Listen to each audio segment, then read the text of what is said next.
Dernier numéro du journal de l'économie pour le compte de cette semaine. C'est un plaisir de vous retrouver et de vous savoir fidèle à ce programme. Nous démarrons tout de suite avec le sommaire. Les vacanciers s'investissent dans le petit commerce au Cameroun. Objectif, gagner de quoi financer leur scolarité.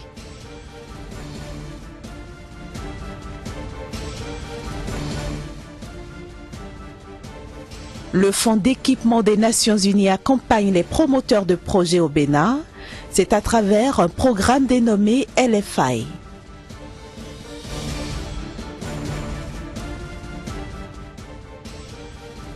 Enfin, l'Angola est dans la tourmente. Le pays fait les frais de la chute des cours du pétrole et du Kwanza.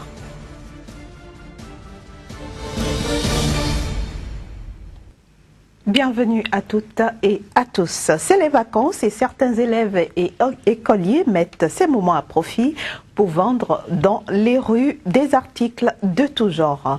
Au Cameroun, par exemple, ce business semble rentable puisqu'il permet à ces petits commerçants de gagner assez d'argent pour payer leur scolarité.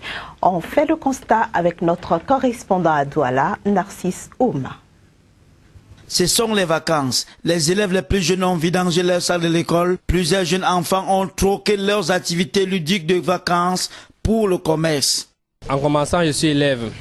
Ce qui m'a amené à vendre les chocolats, c'est parce que je veux préparer ma rentrée prochaine. Et aussi aider les parents à m'aider aussi à poursuivre mes études. J'ai eu l'entrée en seconde C et je vends pour payer ma scolarité l'année prochaine. Je viens d'une famille pauvre. Et je sais ce que je fais et je sais ce que je veux.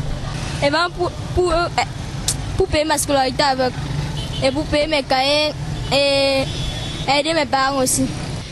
Quand j'observe ma mère, je vois que la condition dans laquelle nous vivons, elle ne peut pas payer les pensions de ses enfants, elle seule.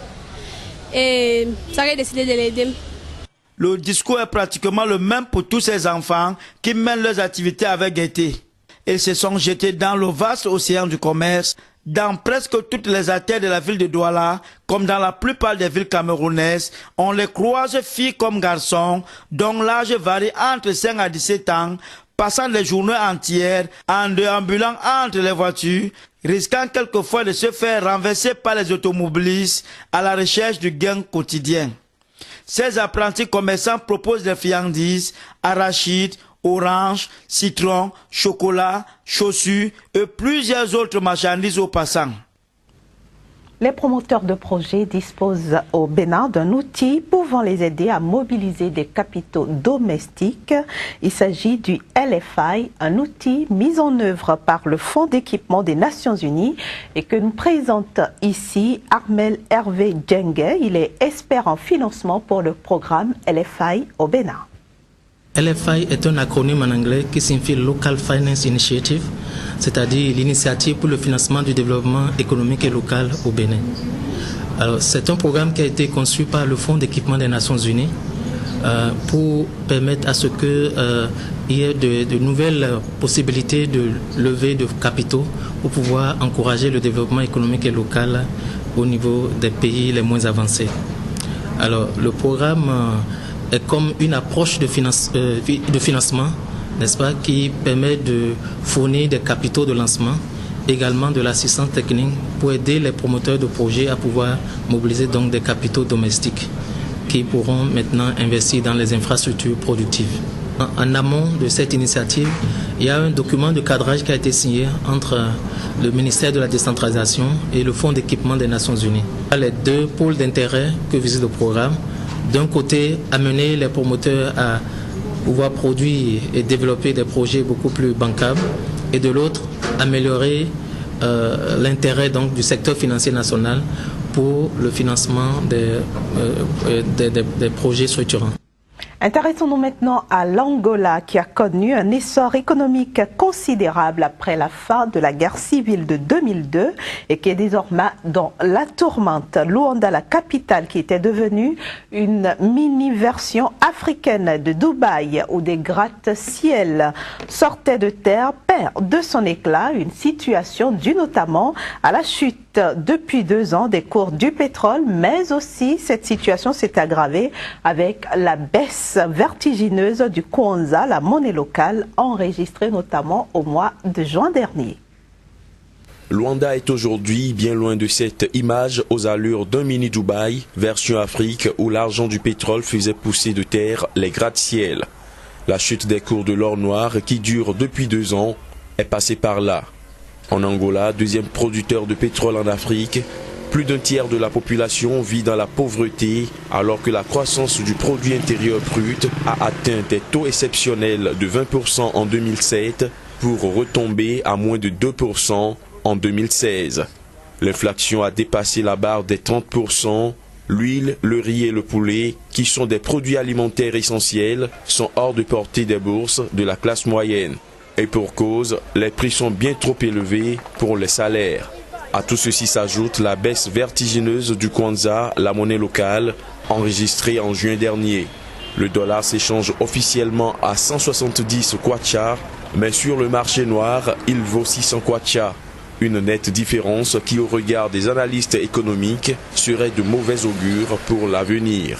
Le président angolais José Eduardo dos Santos, au pouvoir depuis 1979, s'est engagé à diversifier l'économie complètement dépendante du pétrole, la protéger contre les fluctuations du cours de l'or noir et partager les richesses. Mais sur le terrain, les résultats se font toujours attendre. La mobilisation ne faiblit pas au Sénégal pour dénoncer les accords de partenariat économique naissant entre la CEDEAO et l'Union européenne. Une pétition a même été lancée dans le pays pour dissuader les pays signataires de ces accords de les ratifier. Quelques personnes justifient ici le bien fondé de cette initiative. C'est un accord en fait qui ouvre en fait les économies africaines aux multinationales au plan international, et en particulier les multinationales européennes, et même plus particulièrement ce que moi j'appelle la France-Afrique avec C à la fin, l'Euro-Afrique avec C à la fin, toujours Fric avec C à la fin, et l'US-Afrique avec C à la fin. Il est clair que cette dépendance en fait néocoloniale de l'Afrique, il faut la briser. Si je signe, c'est parce que justement j'ai pris le temps de réfléchir et donc je suis conscient des enjeux. C'est pour ça que je mets ma signature pour dire, en tant que citoyen, fort de sa propre conscience citoyenne, voici ce que j'ai à dire. Je mets mon nom et ma signature. Ces APE, c'est un suicide pour l'Afrique. Ça va ruiner l'économie africaine. Alors au nom de quoi le Sénégal se bat pour que l'Afrique signe ces APE qui ne sont pas dans ses intérêts? Alors voilà pourquoi j'ai signé la pétition. Nous nous battons aujourd'hui pour dire non à ces formes d'APE. Si l'Europe veut avoir des accords avec l'Afrique, que ces accords soient des accords équitables et non des accords qui vont enfoncer l'Afrique dans la pauvreté. C'est la destruction programmée de nos économies. C'est encore des bateaux et des bateaux de jeunes qui vont mourir en Méditerranée. Et voilà. C'est pourquoi nous disons il faut que nous nous battions. Il faut que nous disions non. Il faut éveiller les consciences. Il faut un mouvement de masse pour arrêter la main de Macky Sall et des autres qui veulent brader l'avenir de nos pays. Place maintenant à la bourse, l'actualité à la bourse régionale des valeurs mobilières notamment, et ce sera juste après la transition.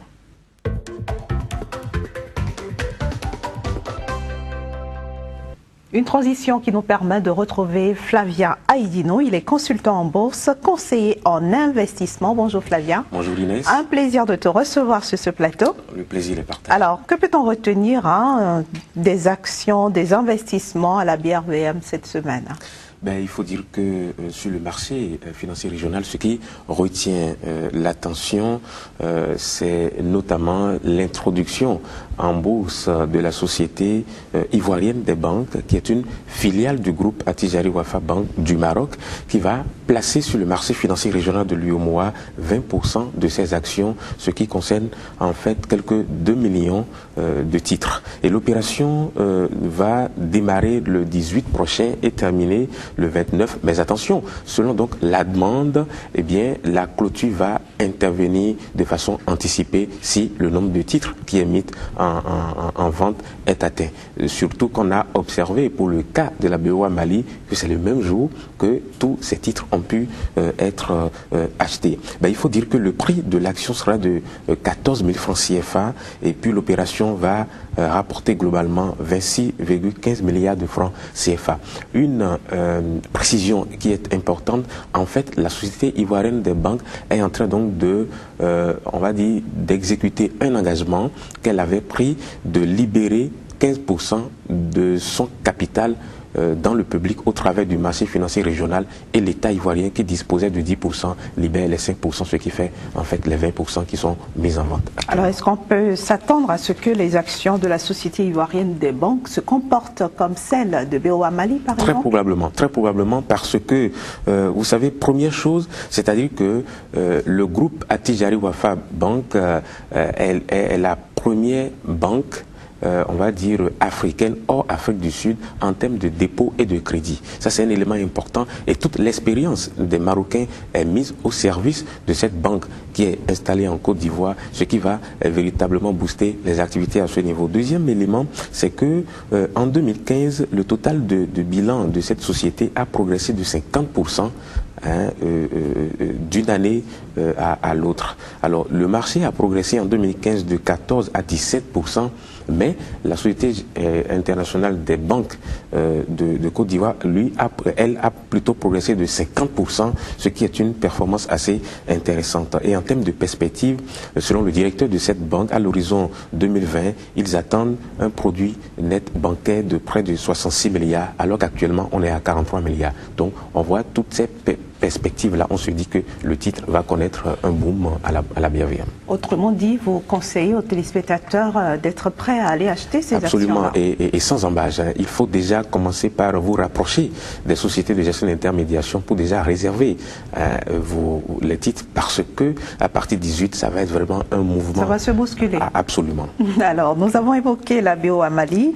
Nous allons en parler. Pouvez-vous nous rappeler les grands moments de l'entrée de cette action-là, la BRVM? On a connu une performance quand même assez exceptionnelle à ce niveau. Absolument, une entrée tonitruante pour parler comme les analystes financiers sur cette action BOA Mali, mais il faut rappeler que c'était un 17 décembre 2015 que, tel que la Société ivoirienne des banques le fait maintenant, une OPV a été lancée sur la BOA Mali. Donc les gens ont acheté, se sont bousculés. Le même jour, on a eu bien évidemment tous les titres, les 400 000 titres qui ont été mis en vente. Mais après, il faut une procédure pour pouvoir envoyer les actions à la côte, une procédure entre la bourse, le conseil régional et la SGI qui est donc qui gère cette opération pour la BOA Mali.